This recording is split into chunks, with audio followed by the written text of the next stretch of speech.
thing that sounds like a child of two, 'cause the cat's got your tongue when he's close to you. This situation, this indication, means you're in business with a thing called love. Hello, Dutch. Just make your mind up. You're gonna There's a little present for you guys from the syndicate.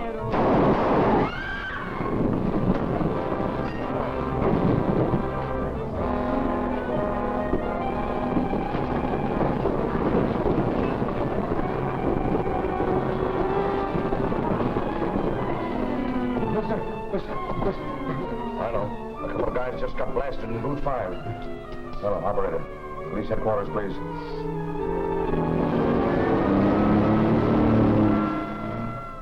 Positively amazing. A couple of guys get murdered in a crowded cafe and nobody sees it. Well, some of the patrons might have seen it. They lammed out of here right after it happened. You know who they were? Not by name, no. You're a big help to me, Smitty. Thanks. Lutz, I hear they went right by you. Yes, sir. Think if I took you down to Central and showed you a couple of photographs, you could identify them? Well, you see, sir, I was so scared I couldn't take my eyes off the guns. I see. Well, maybe if you people spend a little time as guests of the state, it'll improve your memory, huh? Put them in the cooler, Blake. Yes, sir, Captain. What's the charge? I don't know yet. All right, folks. Those newspapermen in, will you?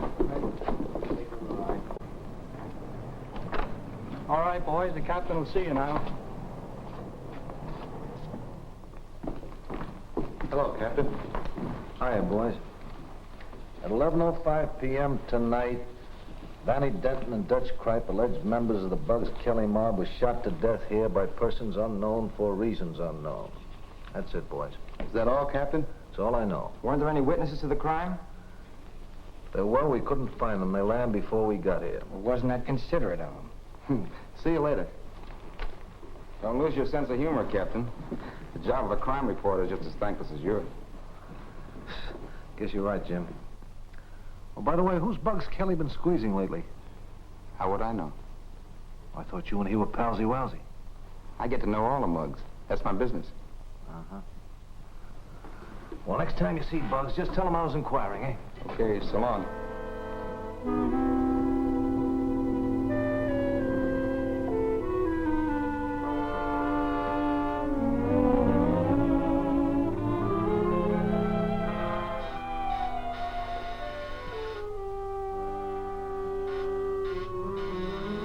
Whoever it is, he's okay. Let him in, Slim.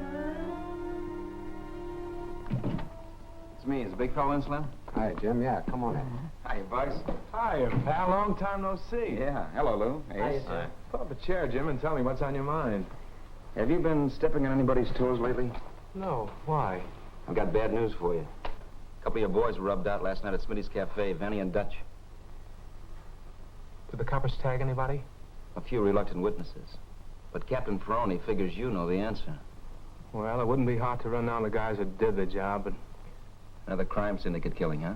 What else? They gave me 30 days to join up with them, and the time was up yesterday. What a story that would make if I knew who was back of the syndicate. I wish I knew. You wish you knew. I'd give 10 grand for just one name.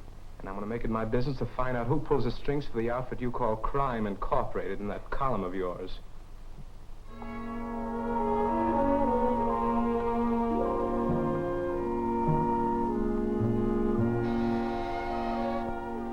Yes, sir?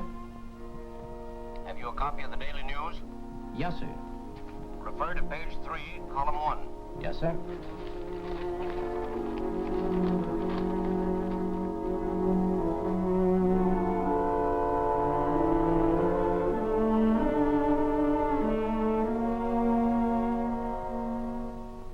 Have you read the story? Yes, sir. You don't find Bugs Kelly's name among the deceased, do you? No, sir. Well, that's where we want to find it. So make the necessary arrangements. Yes, sir.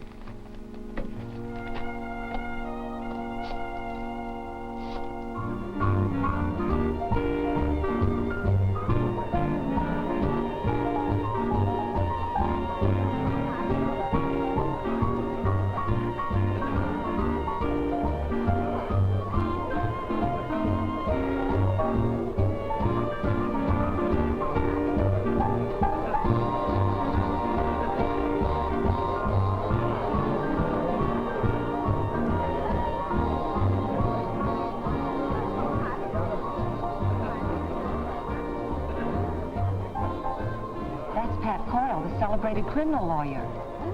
Isn't he handsome? Is he the one that always wins acquittals for his clients? Yes, that's him. And he certainly collects enormous fees. Who says crime doesn't pay?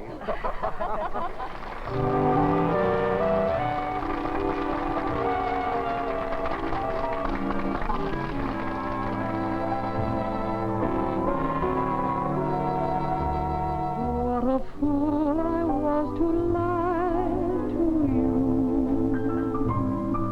What a fool I was to be untrue. If I could only take away my mistake of yesterday, I'd never be a fool again. I'll be sorry for a million years. Way down deep I've cried a million tears. For I made my own heart break. It just took that one mistake to show what a fool I was.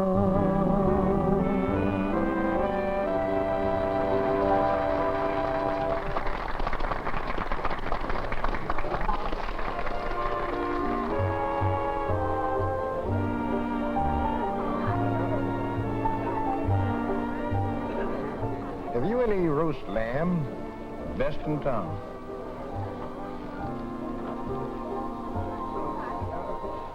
Him too? Uh-huh. In the interest of personal security.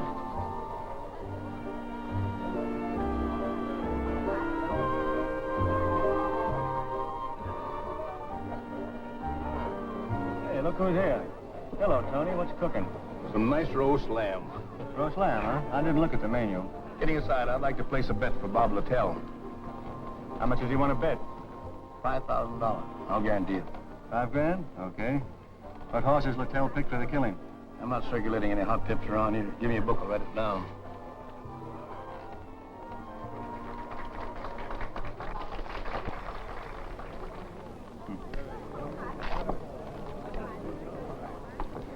Well, I've got to go back to the office. Anybody going my way? Yes, I am. I've got to go, too. I've got a date. See you later, fella.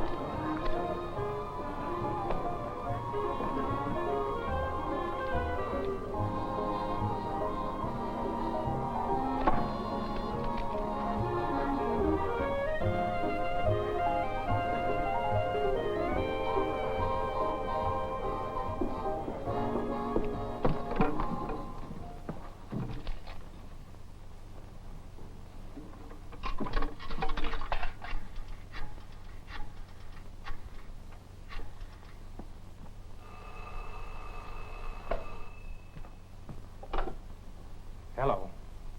Oh, hello, Slim. Find out anything? Plenty, Chief. I found a place where they've been cooking a roast lamb. You don't say. Believe it or not, but I've just been sitting in at your wake. Where were they holding the services? Right where you had the hunch in the Club Boheme bar. Tony Marlowe gave the order for your execution, and Bob Littell us to do the trigger work. We've got to teach this syndicate a lesson they won't forget for a while.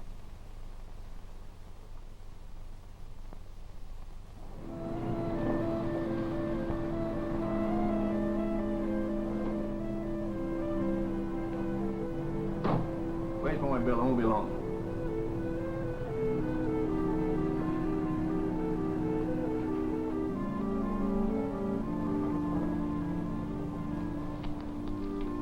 Come on. Put your hands down, bud. This ain't no stick-up. What do you want? Come on, let's take a walk. Want to borrow your cap for a little while, buddy? Do you mind? Well, why pick on me? I never did you no harm. No one's gonna do you any harm if you don't get too curious. Come on, let's go. You're sweet, Trixie. One of these days we're going to get married, huh? When, Tony? Oh, soon I'll have a flock of dough, salted away, and we'll blow this town. Why, wait, darling. I'd love you if you didn't have a dime. It won't be a long wait, the way the rackets are paying off now. Well, good night, dear. See you tomorrow. And be careful, won't you? I'm always careful, of course. Good You know night. that.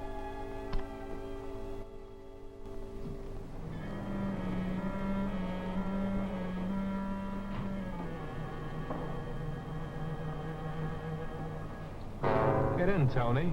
I want to have a little talk with you. Okay, Bud. Nice night, isn't it?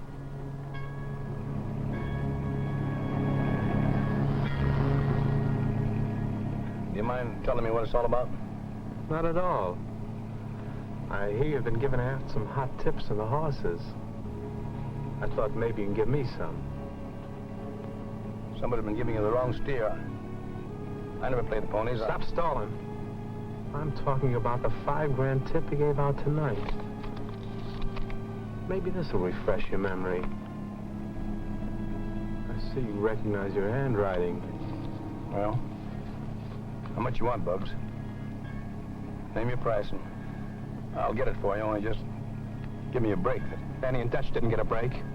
Somebody wrote their names on a piece of paper.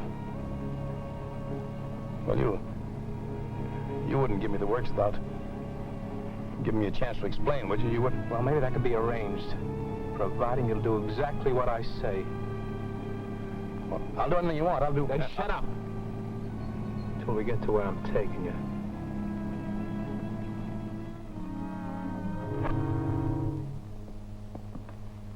There, Tony. Sit down and make yourself at home. Now, Tony, you can pay the first installment on your life insurance. I want you to phone Bob Littell and tell him to meet you in a half hour at the corner of 3rd and Garfield. Yeah, but that'll be putting a finger on a friend. You catch on fast. I'm paying off a bet, Tony. To you or Bob Littell? Which do you prefer?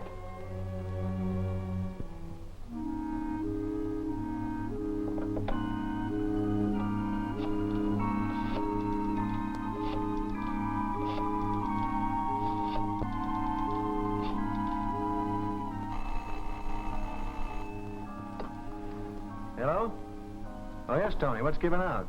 I want to get a message to Bob Littell. Do you know where he is? Sure, I can get a message to him. What is it? 3rd and Garfield, huh? Okay, Tony. Goodbye.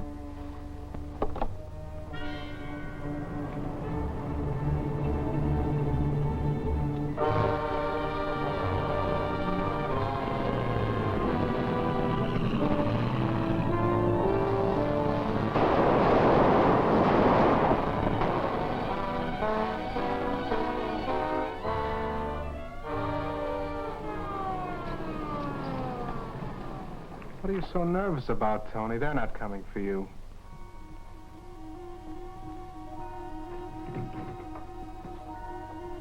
What's new, Lou? Anything interesting been happening? Not much.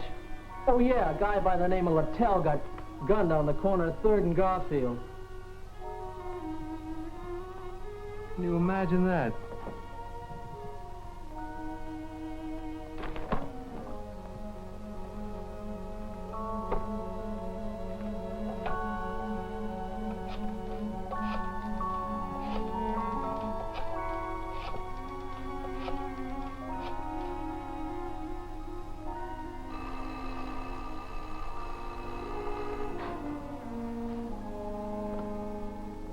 North speaking.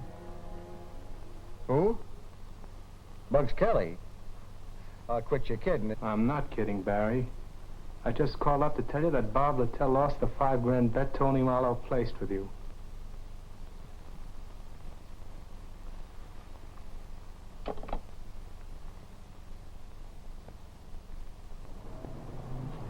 I wish these hoodlums would be more considerate and do their killings at a reasonable hour, so us reporters could get some sleep. It's tough on you guys. Why don't you join the homicide squad? Do you suppose this Littell killing has got anything to do with the rub-out at Smitty's? No, Littell was only a petty larceny hood. The guys that got it at Smitty's were big stuff. Say, what do you think about it, Jim? You got any ideas? I think there's a connection.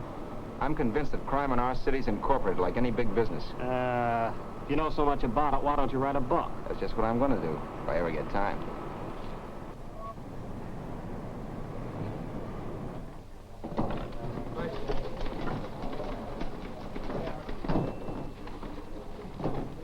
Anything on that 3rd and Garfield kill? Not much. A two-bit gunman, Robert Littell, caught 3 slugs of lead from a person to persons unknown. Just another gang reprisal killing. But I got onto something that's really something. I'll show you my lead as soon as I phone the city morgue.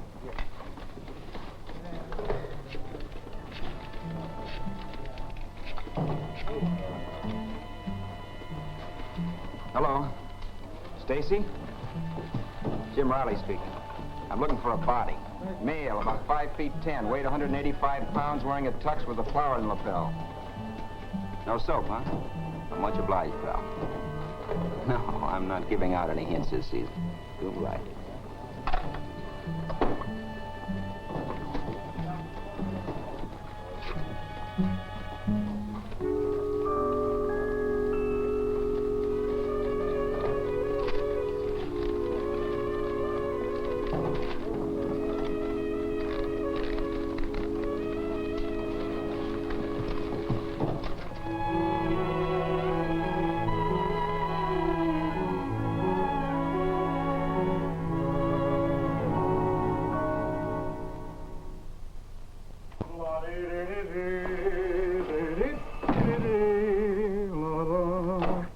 Jim Riley.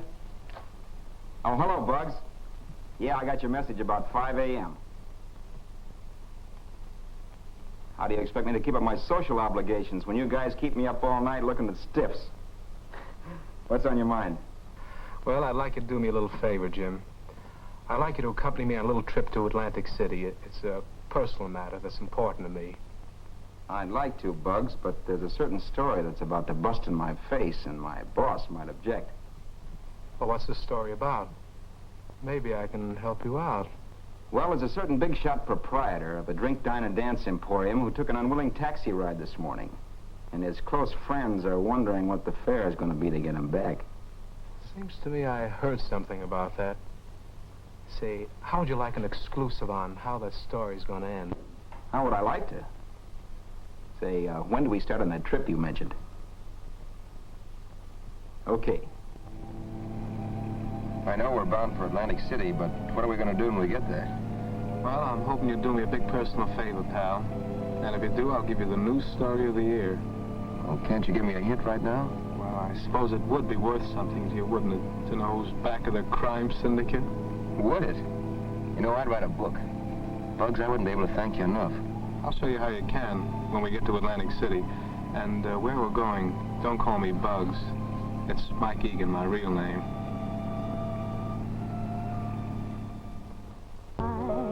This is sweet surrender. My alibi is your touch so tender.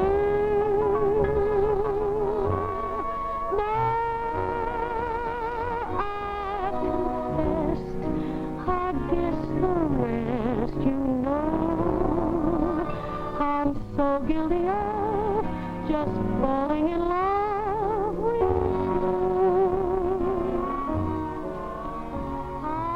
How do you like her, Jim? Great. I'm not just talking about her singing. That's what I think. How'd you like to meet her? What? Well, sure. I'm guilty.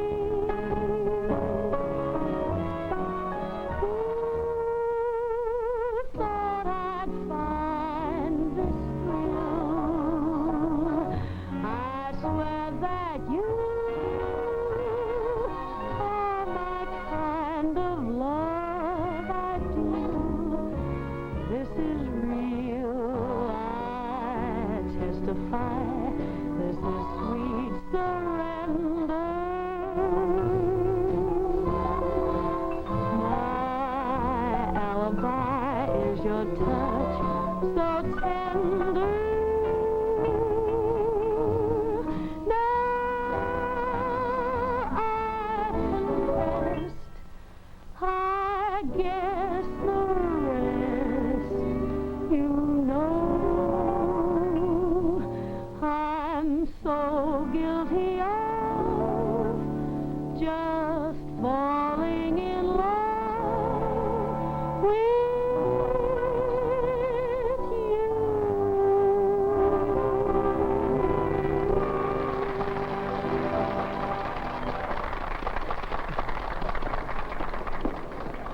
Mike, I'm so glad to see you. That goes double, honey.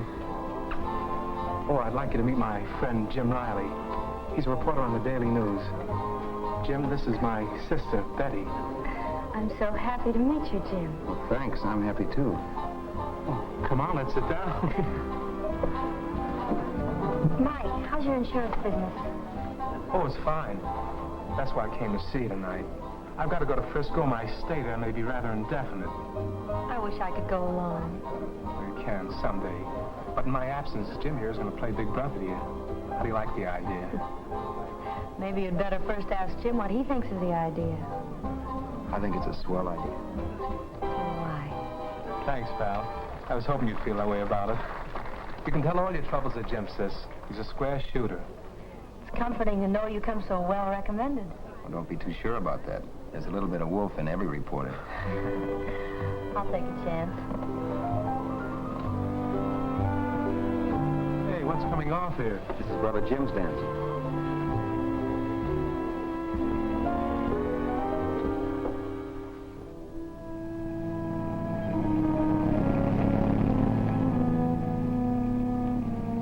What are you thinking about, Jim? You've been at Clanford 25 miles at least. Oh, I was just thinking about Betty. She's a wonderful girl, Bugs. You think she's pretty nice, huh? That isn't the half of it. Well, she's freed and over 21. And, Jim, you're okay with me. Thanks. When are you going to Frisco? Well, that was just a stall. You see, I nearly got burned up last night. You nearly got burned up, huh? There, see what a close call I had? This was the order for my execution. Who ordered your execution? The operator of a popular night spot. Tony Marlowe, huh? Well, I can tell you this much. Tony Marlowe is one of the big shots of Crime Incorporated. And the deceased Bob Littell was hired to do the trigger work on you? Is that a good guess? Could be. But you can't prove it by him. That's why you grabbed Tony Marlowe. So you could sweat the names of the other big shots out of him, huh? How am I doing? Well, I know the fellows that picked him up, but I'm not giving out the names. But there's a rumor around that'll cost the syndicate $100,000 to get him back. It must be a big shot if they want to pay that much for him. Right. And it's my guess it'll be a bigger shot who'll do the paying off. Maybe the top man of Crime Incorporated.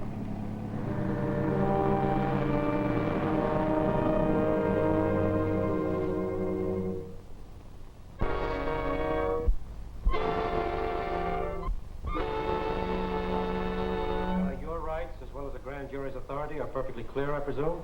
Yes, sir. Very well, then we'll proceed. Mr. Kelly, these three men were shot to death within the last 72 hours. What do you know about it? What I read in the papers. They were executed by gangland order, weren't they? Were they? Kripe and Denton were your employees, weren't they? No, sir. Somebody's been giving you a wrong steer. Oh, stop lying, Kelly. Even the school kids know that they were your trigger men. Then why don't you question the school kids, Mr. Foreman? Isn't it a fact that these killings occurred because an organization of racketeers made overtures to you to join with them and you refused? I don't know what you're talking about.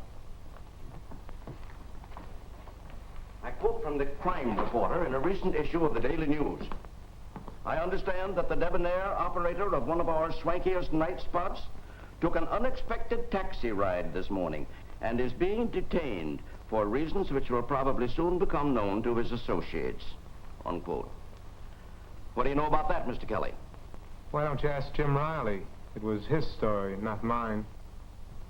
That's what we intend to do, but while you're here and under oath, do you happen to know the identity of this night spot operator and those who detained him?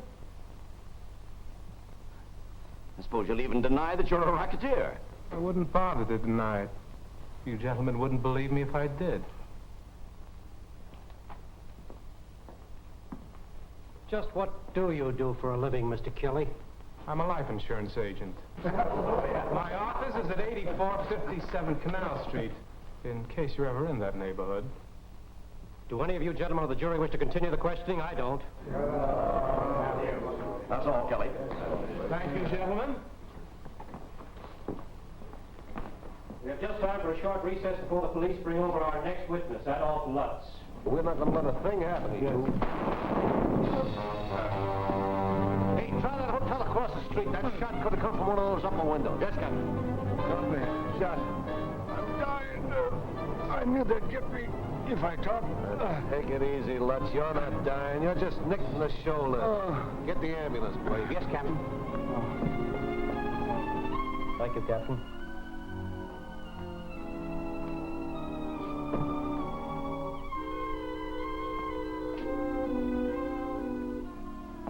Gentlemen, I have some disappointing news for you.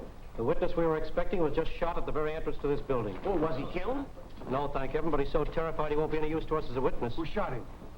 The police don't know. They never know anything. Well, I know one thing, gentlemen. This proves there's a leak in the police department. There sure is. And if the invisible government we're fighting is more powerful than law enforcement, we're wasting our time. You're right. We might as well abandon our crime inquiry. Gentlemen, please. Look, I agree with you. These hoodlums do seem to have a temporary advantage over us, but I promise you we'll lick them. The decent people of this city are counting on us to fight these crooks to a finish. And gentlemen, that's just what I intend to do so long as there's a breath of life in my body. Dixon is right, gentlemen. We have a sworn duty to perform, so let's do it no matter what happens. Now, let's adjourn till tomorrow morning and get a fresh start. Not a bad idea at all. Come in. You're early today. What happened? One of the jurors have a tummy ache? No. They called a recess because a scheduled witness got shot as the cops were bringing him in. What witness? A waiter at Smitty's Cafe called Adolf Lutz. Another murder, huh? No, he was only wounded. An old gag called intimidation. Yeah. Here's today's transcript. Oh, thanks, pal. Thanks. I wouldn't be doing this, Jim, but I got myself into a jam a while back and... Yeah, I know how it is. I've been in a lot of those jams myself. Well, I gotta run, Jim. I'll be seeing you. Okay, pal.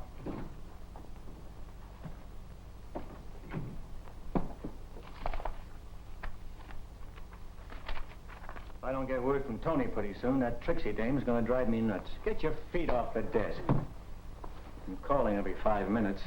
What's Bugs waiting for? He knows he'll get paid off. Putting the squeeze on is as much pleasure for him as collecting the bill. Come in. Messenger just brought this for you.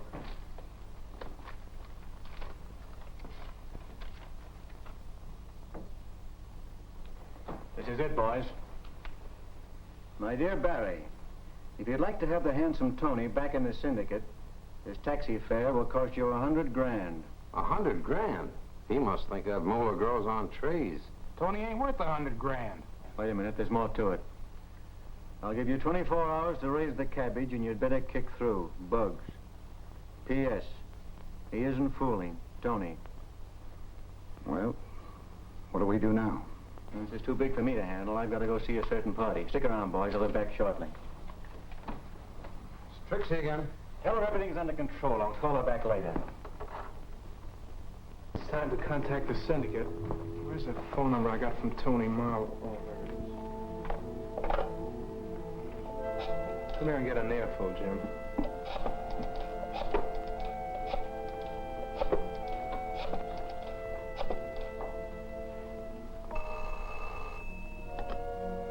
Hello? Pat Coyle speaking. This is Bugs Kelly, Pat. Well, Mr. Kelly. What can I do for you? If you've got that $100 grand handy, I'll come over there and collect it. As counsel for Mr. Marlowe, that matter has received my attention. The funds you speak of are in my possession. However, I must have your assurance that my client will be returned safe and sound. Oh, yes, I'll take your word for it. When may I expect you? I'll be there in 20 minutes, and you can tell your syndicate triggerman to lay off. If there's any funny business, the joke will be on Mr. Marlowe. Syndicate? Triggerman?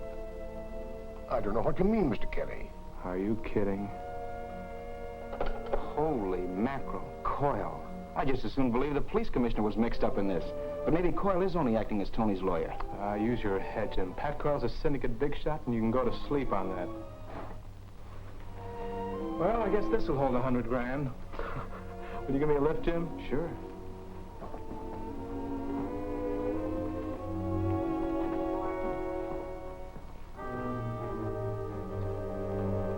Sit down when I get the money for you.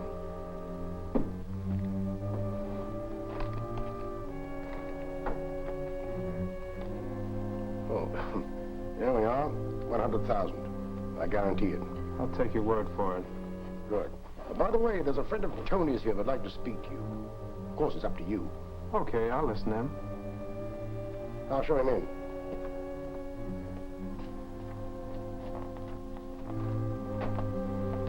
Hello, Barry. Well, what do you want? I want to talk a little sense into that thick skull of yours. I'm listening. You haven't a chance of fighting the syndicate. You might as well commit suicide. Yeah? Yeah. So why don't you join up with us? We can use you and your mob. You could cut yourself in for a nice slice of the profits. We'd even let you keep the 100 grand as a bonus. Do I look that dumb? Sure.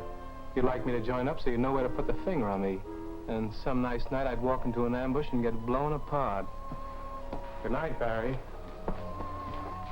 See you at the morgue.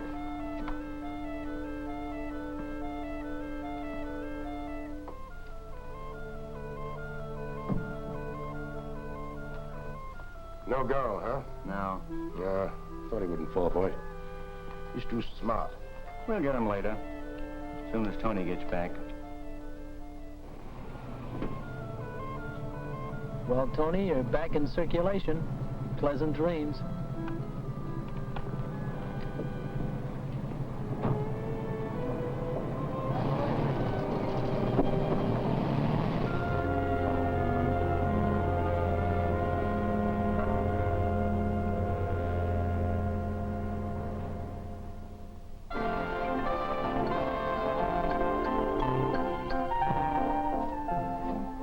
Bugs, keeping undercover in a place like this gives me the creeps.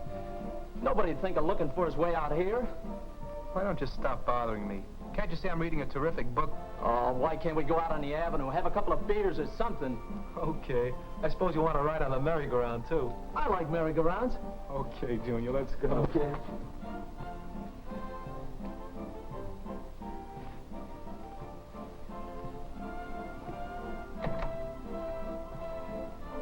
The greatest show that you've ever seen in your life.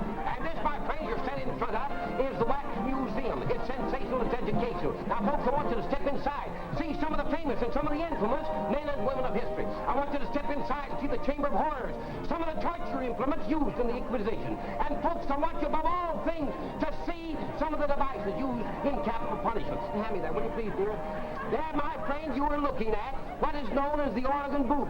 That, my friend, is used in transporting dangerous criminals from place to place to keep them from escaping. All right, step here and get your tickets, Fred.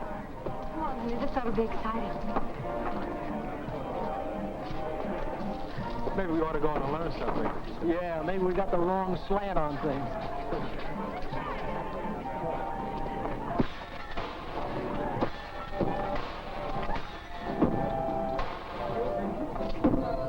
We're going into the waxworks. Swell.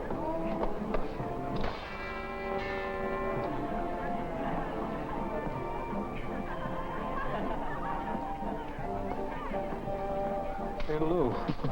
Who's that? I heard someone say she was Portia. Portia. What a mouthpiece that dame was. What mob did she front for? Oh, you dope. Didn't you ever read Shakespeare? Oh.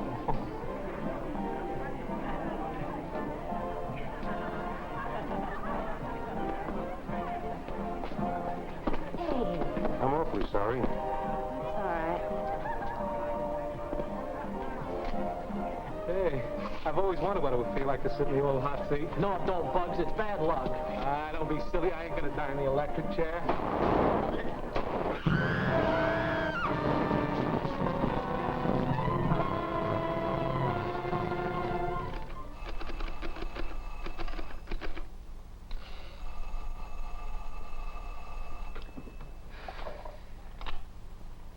Jim Riley speaking. Oh, hello, boss. How's crime? Jim, I've got some news for you. Bugs just got knocked off. What's that?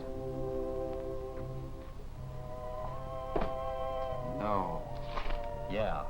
I just got the flash from Coney Island. And here's one for the book. Bugs met his death in the electric chair at the waxworks. Yeah, I heard what you said.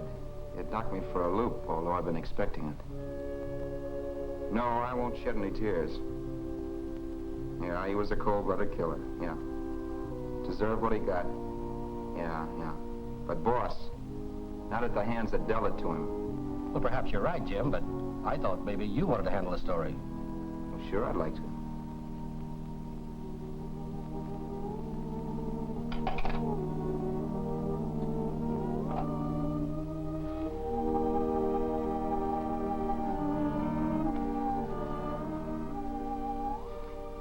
Break for you, kid.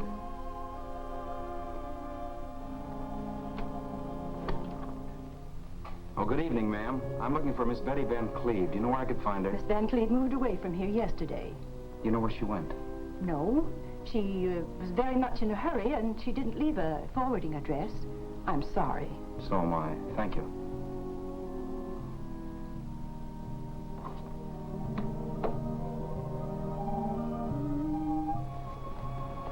No luck, huh? No. Gee, that's tough. Where do you want to go now? Back to New York City. And, take these home to the little woman. Gee, that's swell. Thanks.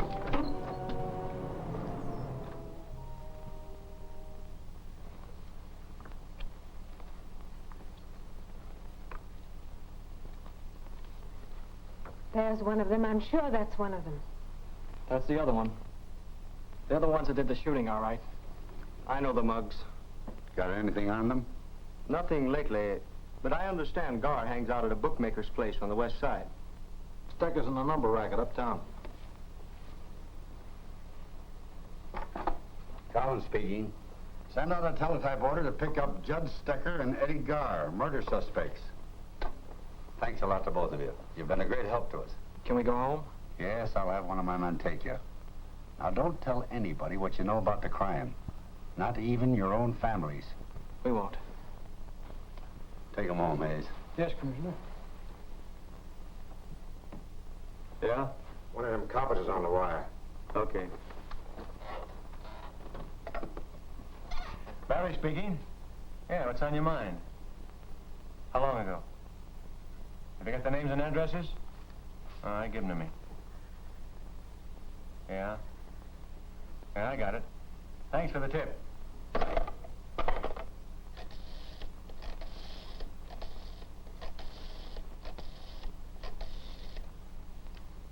You know who. Now get this.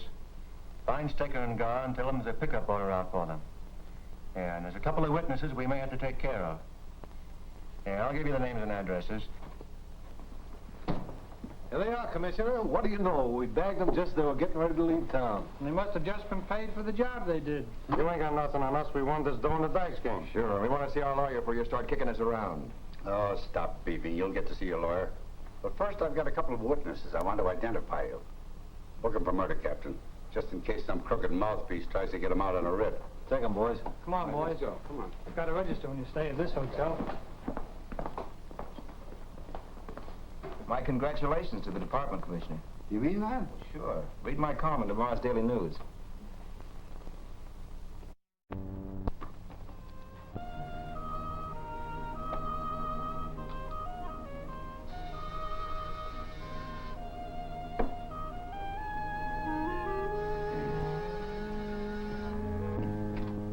Oh, it's you. Come in.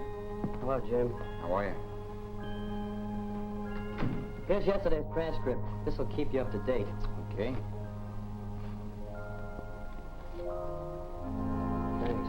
Today's proceedings were the worst yet with Dixon out of town. You got bored, so we had to take a vacation, huh? No. Eddie Gar sent word through his old lady that he wanted to talk. So Dixon trained up to the big house last night. Oh? You don't know what Gar wanted to talk about, do you? No, but I guess he's finding prison life too confining, and he wanted to cry on Dixon's shoulder. Well, I'm anxious to find out what they talk about. So if you find out, I'll wangle you a little bonus money. Okay.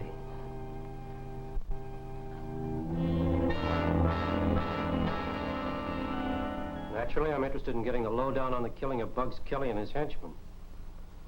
But I want you to understand that nothing you say will alter the sentence the court gave you. I have no bargain to offer you. Yeah, I know. Did you hear that? Hear what? That voice. Keeps whispering all the time. Don't be a big sucker, Eddie. There's another one. Saying the same thing. Don't be a sucker and take the rap, Eddie. When the guy who hired you to cool Bugs is strutting around having a good time. But who followed that gang to Coney Island, huh? I did. Who gave him a dose of lead? I did. Who took the manslaughter rap? I did. Who's making a sucker out of me? Tony Marlowe. You mean to say that Tony Marlowe hired you to cool Bugs Kelly? Of course he did. He's the finger man for the syndicate, ain't he? Is he? That's what I said, didn't I? Oh, I know. He takes the orders from someone higher up, but he's the guy who says who does it to who and for how much.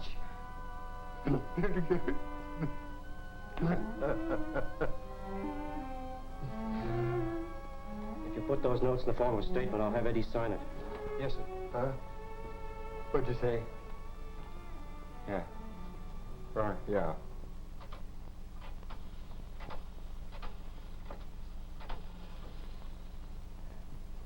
Hello, Mr. Marlowe, please. Hello, Tony. This is Lucas. Yeah, listen, I gotta see you right away. I'll say it's important. Okay.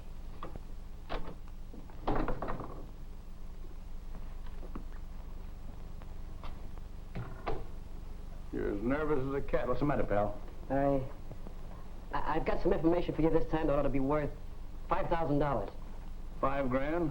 It's got to be good at worth that kind of dough. Give me a little hint. Dixon went up to the state prison last night, and he's on his way back with plenty of dynamite.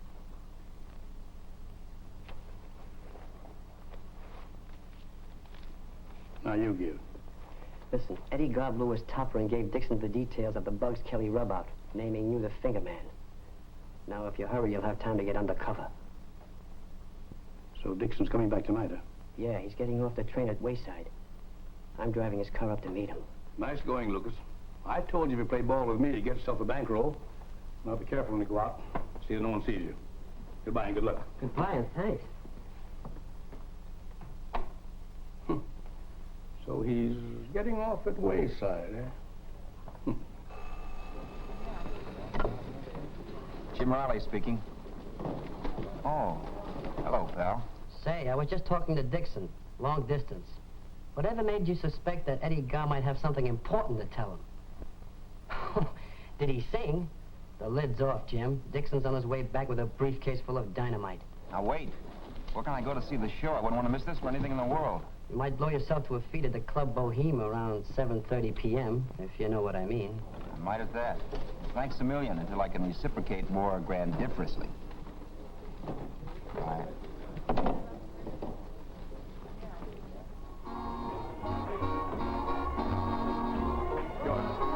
Table for two. Hello, Jim. Hiya, Tony. Living in the lap of luxury, I suppose, huh? Could it be that my favorite crime reporter is taking the fall out of the old expense account? Could be. Take it easy. Ladies and gentlemen, for your pleasure, a new entertainer, and one I know you're going to like, Miss Betty Van Cleve.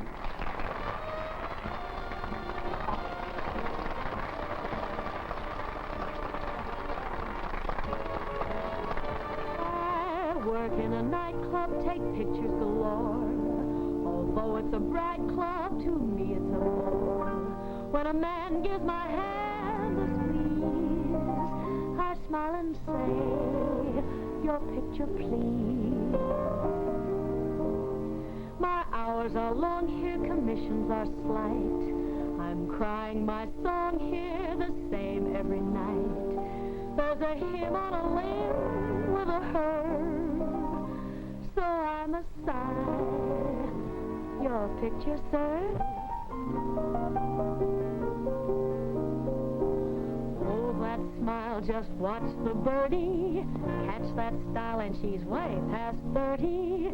See those older dignified men. Comes in a folder, looks good in your den. See that youngster on his very first date. A picture is fun, sir. It's done while you wait. Oh, what a mixture, they give me no rest. Order a picture for the folks out west. Though I dance around, there's no romance around. How I hate this posing from 9 till closing. I'm just a lonely little camera girl on this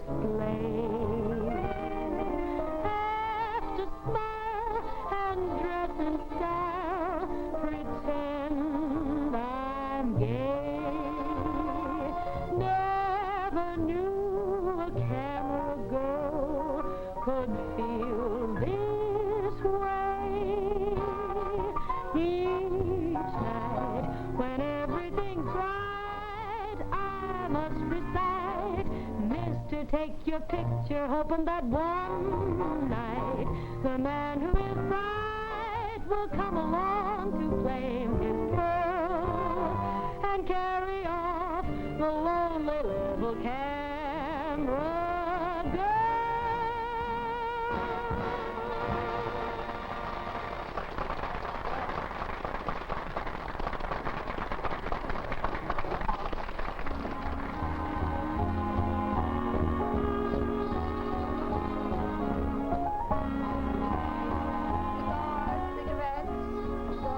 Gorgeous.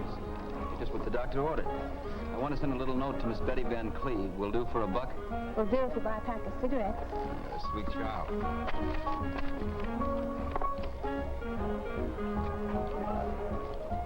There.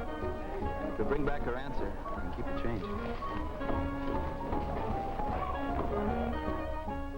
Hello, Grace. Here's a note for you, Miss Van Cleve. Not to wait for an answer.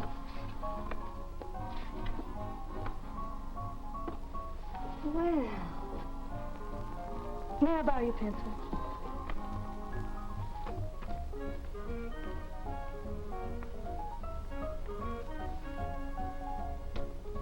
Thanks a lot. You're welcome.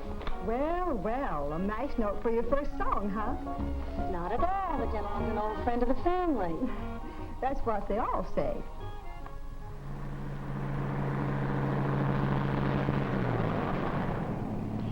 You know, I never was so surprised in my life as when Eddie Garr began to hear those imaginary voices. I never dreamed a cold-blooded killer like him would crack so quickly under confinement. I guess prisons are no fun. No. But what I've gotten here will definitely put Tony Marlowe in the electric chair. And maybe some of our distinguished citizens. You don't say. We've been blind as bats. And here's Jim Riley trying to tell us all along that crime and racketeering were controlled by a syndicate. We paid no attention to it. And I'm ashamed to say there are indications that even Pat Coyle is mixed up in this.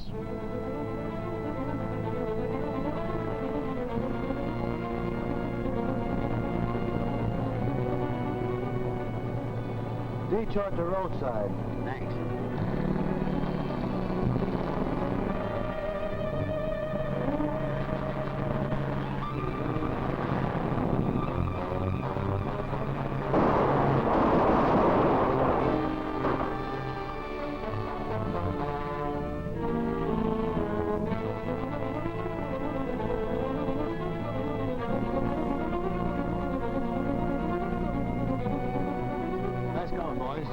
Now give me the 5 G's you took from the chump at the spectacles. Of course, I thought it was a little bonus for us. Bonus in my eye. You boys are getting paid enough as it is. Come on, give. Get in there.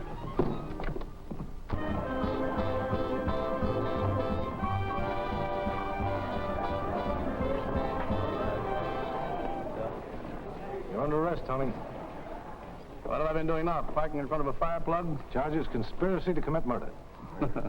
Quit your kidding. We're not kidding, Tony. Get your hat. Oh, wait a minute. If you take me on such a ridiculous charge, I'll sue the city of a false arrest. Come on, Tony. What are you guys... What is your full name and address? Anthony Charles Marlowe, 88 Broadway. Just a minute. I will protest my client's arrest on such a preposterous charge. Before you book him, I demand that you produce evidence to support the charge. We'll have plenty, Mr. Coyle. As soon as Mr. Dixon gets back in town. He's due any minute now. You want it on the phone, Commissioner. It's a long distance. Thank you.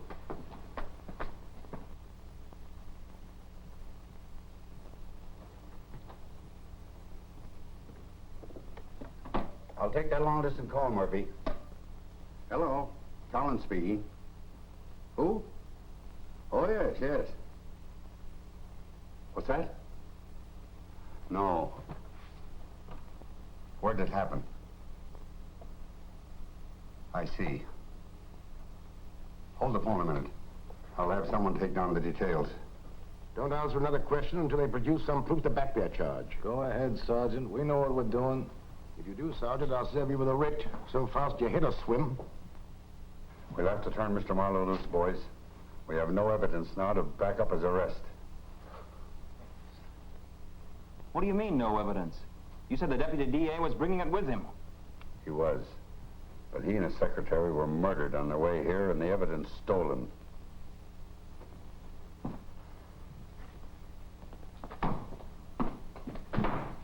I'll bet that Marlowe knew that Dixon was dead when we arrested him. But we've no way of proving it. He knew all right. Likely as not, he gave the order to kill Dixon. Which means we've got a leak in the department. Come in. I'd like to offer a suggestion if it's in order. Come in, Jim. We can use a suggestion. Don't you think it'd be a good idea if you had the warden of the state prison keep an eye on Gar until you can send somebody up there to question him? How did you know that Gar did any singing? What difference does it make who told him? Get me Warden Monahan as quick as you can. Deputy Warden wants 105, 438 right away. Eddie Gar. Yeah, he's inside.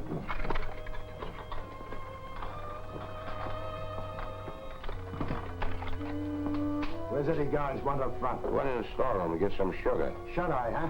I wouldn't know. $5 grand.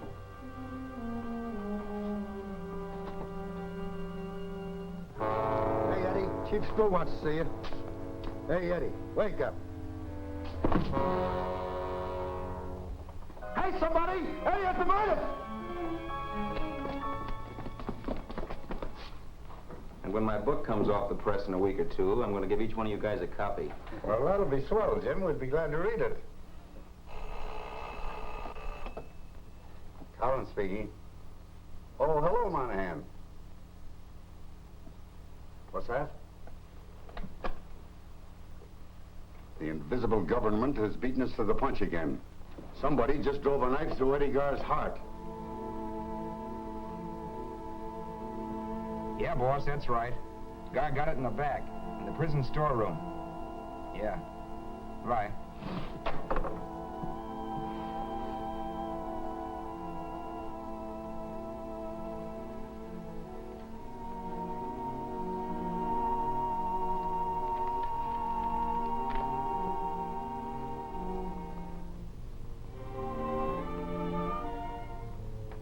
Holy mackerel.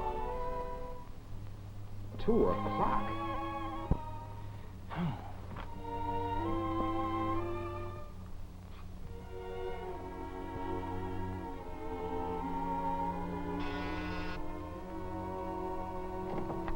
Hello, Betty. Hello, Jim. Come in. I've been waiting for you. I'm sorry, it's a little late to be calling on anybody. I know. You had to cover the arrest of Tony Marlowe. Everybody at the Club Bohem was talking about it. Well, that certainly turned out to be a fizzle. But let's talk about you. What was the idea of running away without leaving a forwarding address? You know, I was up there to see you. I'm sorry I missed you, Jim, But what? well, I might as well tell you and save you from any embarrassment. I know about my brother's death. He came up to see me about a week before he died, and he told me everything. Naturally, I was shocked. I never knew he went by the name of Bugs Kelly. I never dreamed I was the sister of a murderer. I'm sorry, Jim. Tell me the truth. You came to Atlantic City that night because Mike made you. You agreed to be friendly with me because you were afraid he'd say no. You've got it all wrong, Betty. Oh, you don't have to pretend anymore. You can bow out if you want to. It won't hurt my feelings.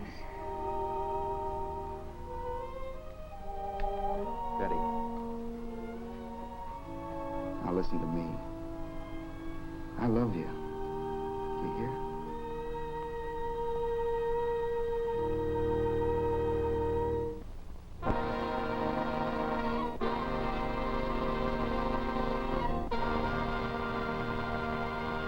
Gentlemen, as you all know, the purpose of this meeting is to form a secret committee to fight organized crime.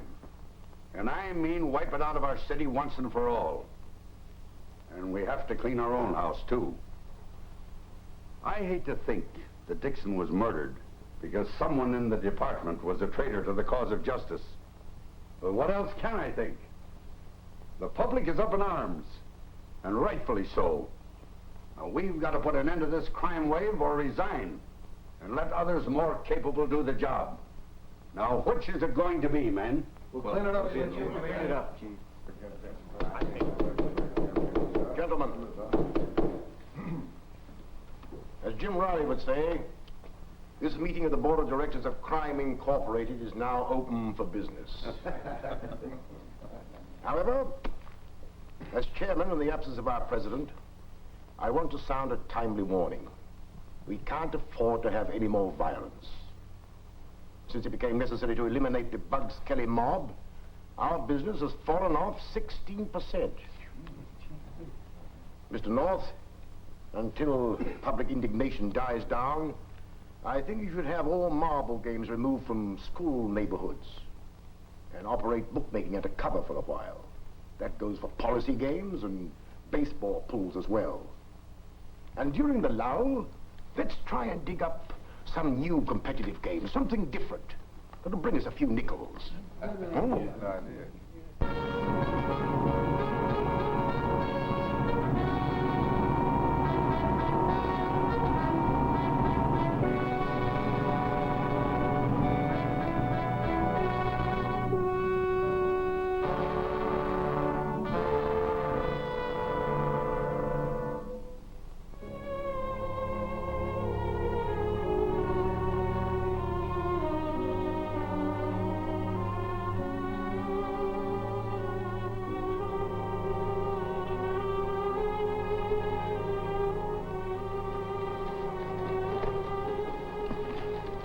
Excuse me.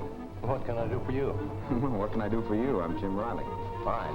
Here's a little present for you. I'm a process server from the grand jury.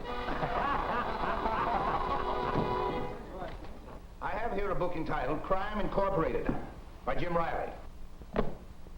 Are you that Jim Riley? I am. Assuming that the material in your book is factual, just how were you able to get information when all the city law enforcement groups were unable to get it? I don't know. Maybe because I had better contacts. Better contacts? Isn't it a fact that you got most of your information from Bugs Kelly? Yes, so what? So you admit more than a speaking acquaintance with a dirty killer? I can't testify as to how often Kelly took a bath, if that's what you mean. You know what I mean. You probably know him well enough to get a regular cut from his racket. That statement's a lie. I don't have to defend my relations with Kelly, but it's fortunate there was such a man as Kelly. He was a killer, sure, but who made him a killer, I'll tell you. An organization of racketeers and greedy businessmen who formed a syndicate to monopolize all illegitimate business and sources of graft. Bugs wouldn't line up with them. Bugs' futile fight to stay independent is the reason that you're here, gentlemen. He has unwittingly done more to clean up our city than all the law enforcement agencies, because his activity laid bare the existence of incorporated crime. Now, if you're through theorizing, Mr. Riley, this grand jury would like to know just why Kelly gave you information. Because I did him a favor. What was that favor, Mr. Riley? It's something personal, so it doesn't concern the grand jury. Material in your book concerns the grand jury. And it's your civic duty to help wage war against crime. Sure, and get myself riddled with bullets. I'm sorry, gentlemen, I'm not that civic-minded. You're going to talk, Mr. Riley, or we're going to ask the court to question you. We want the full details of your investigations. We want the right names of the people mentioned in your book. And we want the addresses of all the rackets. And you're going to answer those questions right now. I'm sorry, gentlemen. The confidence between a news reporter and his source of information is just as sacred as the confidence between doctor and patient, lawyer and client, or priest and penitent. Riley, we'll give you 24 hours to think it over. And bear in mind, your continued defiance will render you liable to a charge of contempt. You're dismissed. Thank you, Mr. Conroy.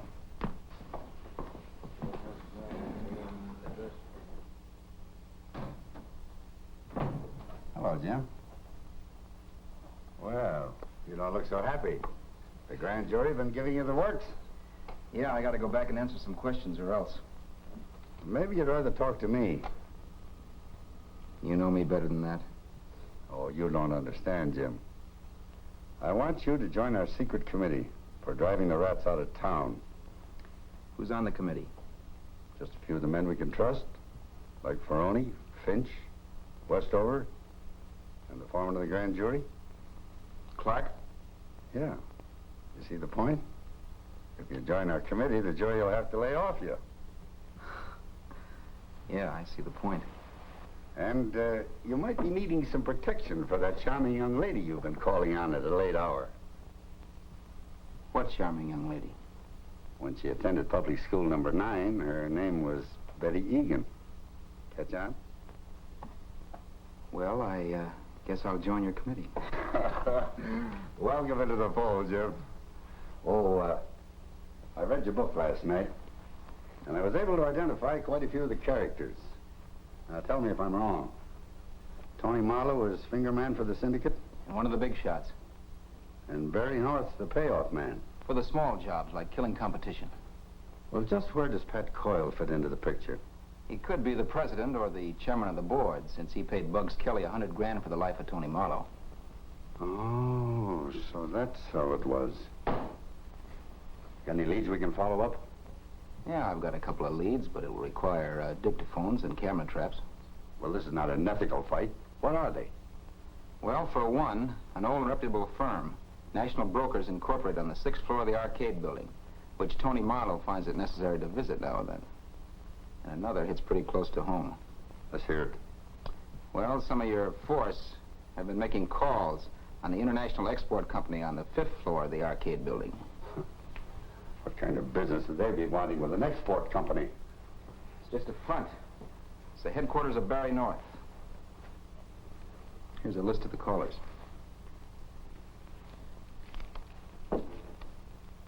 What? Well, these are some of our best men. Naturally. It requires a good man to go crooked and get away with it.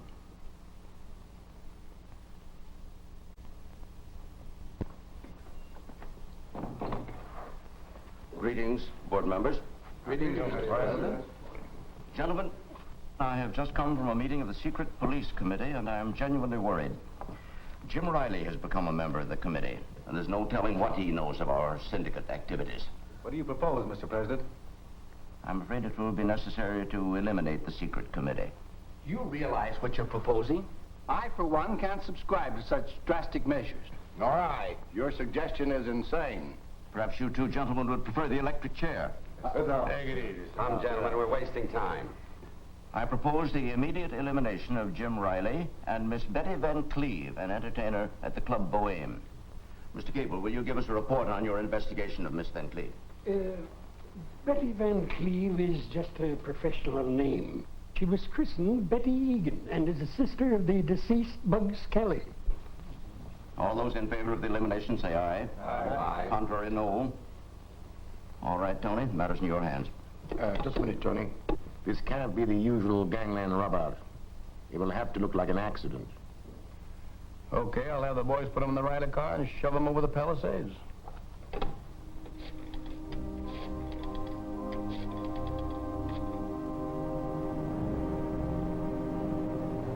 Jim, I'm scared. Don't be, darling. There's nothing to be afraid of.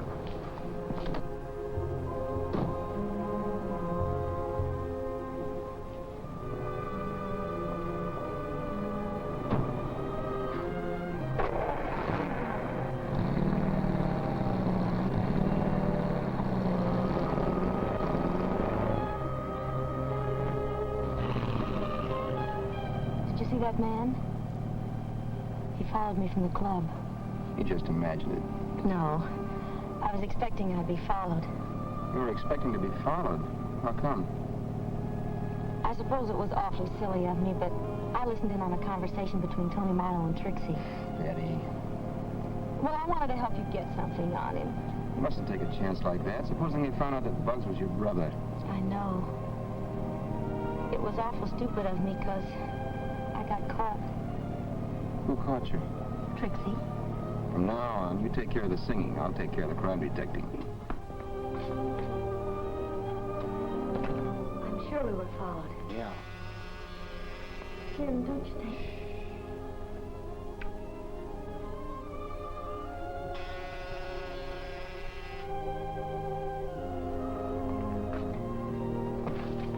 take it easy now and you won't get hurt. What do you want? If it's money you expect, I haven't very much. Quiet, sister. This ain't a stick-up. What is it then?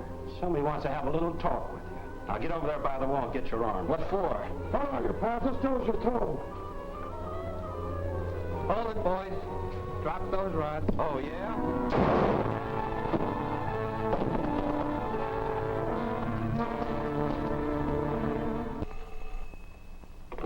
Collins speaking. Yeah? Okay. This is it, Peroni. Let's go.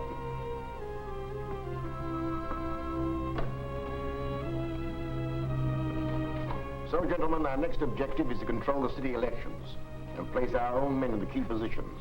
Then we shall be impregnable. I propose that... Yes? I see. Thanks. Gentlemen, the meeting is adjourned. We're about to be visited by the law.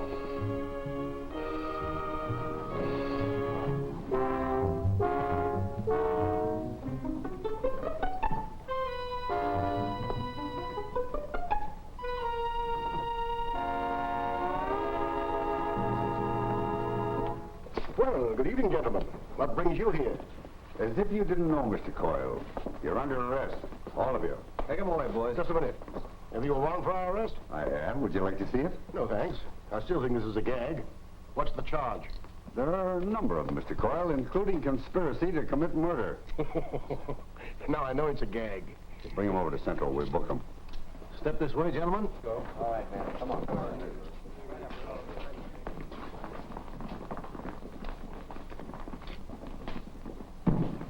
And now, Captain Finch, I think it's about time you joined the rest of the rats. Me? You. I'll take your gun if you don't mind. There aren't enough words to express my contempt for a crooked officer. You've got nothing on me. Your partners in crime, Sergeants Busby and Hess, are already locked in a cell. And I hope the three of you burn for this. He's only bluffing, Captain. You'll have to release us when you can't produce enough evidence to bind us over for a hearing. You're mistaken this time, Mr. Coyle. In 30 minutes, the evidence will be shown you and the grand jury in Captain Ferroni's squad room. Gentlemen of the jury, as district attorney, I'm about to present some evidence collected by our police department in its effort to suppress crime. This is not regular procedure, but I'm going to gamble that it will bring this case to a quick conclusion. You said it, Conroy. It certainly is not a regular procedure. Go ahead, Sergeant. You turn out those lights, please. Right.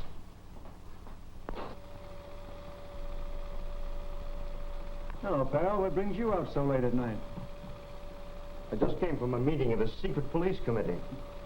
You'd better get the idea out of your head that this committee is a joke like the grand jury. You're breaking my heart. What's on your mind? I want to collect the money I won in the races last week. I don't think you have any dough coming after the way you fell down on the gar and sticker job. That wasn't my fault. I tipped you off in plenty of time. Gentlemen, I have just come from a meeting of the secret police committee, and I am genuinely worried. I propose the immediate elimination of Jim Riley and Miss Betty Van Cleve. All in favor of the elimination, say aye. Aye. Contrary, no. All right, Tony, the matter's in your hands. Just a minute, Tony. This can't look like the usual gangland rub-out. It will have to appear to be an accident. Okay, I'll have the boys put him in the Riley car and shove him over the Palisades.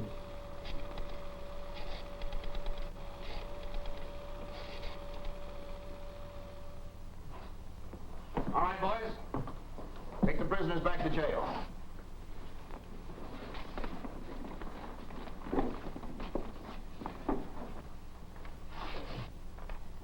Gentlemen of the jury, in the involuntary absence of our late but unlamented foreman, it becomes my pleasant task to announce to you that you have voted a true bill, charging the entire membership of Crime Incorporated from the highest to the lowest with murder in the first degree. Congratulations, gentlemen. You have rendered our community a most valuable service. I shall proceed at once to prosecute the defendants. We could have been married a dozen times while we've been waiting. I know, darling, but I couldn't ignore a grand jury summons. They'd throw me in jail. They've got a nerve calling you into court on our wedding day. Maybe they want to save me from a dire fate. Mr. Riley, you may come in now. I'm sorry, darling. You can't come in here. Where you go, I'm going, dear. That's all right. She can come in with you. She can? Sure. Come on, Jim.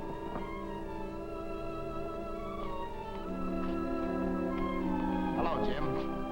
That subpoena was just a gag. The grand jury wants to express its appreciation for your splendid work in helping to fight the invisible government in our city.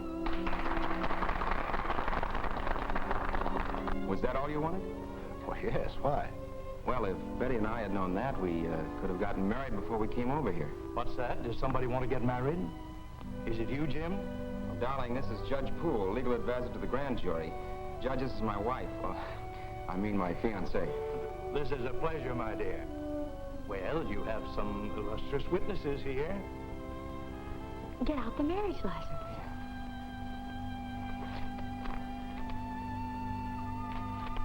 Please join hands. We're gathered here to witness the uniting in holy wedlock of James Riley and